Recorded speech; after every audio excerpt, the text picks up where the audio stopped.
এই শ্যামল, এই শাক কত কইরা? এগুলি হলো 100 টাকা কেজি। শাক কোথেকে নিছো? এটা আমরা ইতালিতে আইছে। না ইতালিতে আইছে। বর্তমানে 30 টাকা কেজি 30 টাকা কেজি। আমতা গন মেগার আর তুই আজকে করে তুই তোমারই ভাই।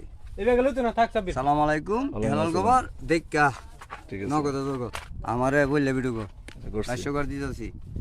আমরা হইলাম বাংলাদেশ হতাই, আমরা বাংলাদেশের বুত পড়বে গেছে রে। সব্বর এই যে আমরা গোসল করে পড়বে গেছে।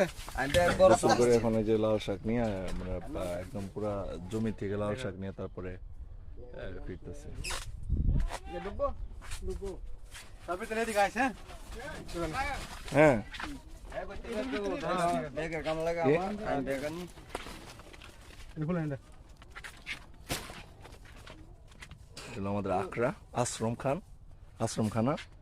তো এই আশ্রমখানার পাশে আমরা পুকুর থেকে আমরা এখন গোসল শেষ করে আমরা চলে যাচ্ছি যার যার বাড়িতে গোসল করে, তারপরে আমরা আবার চিলমুড়ে আবার ঘুরবো, পুরা গ্রাম ঘুরবো।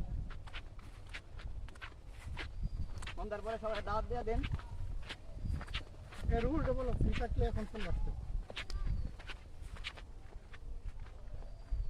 যাও উল্টো বলে দাও।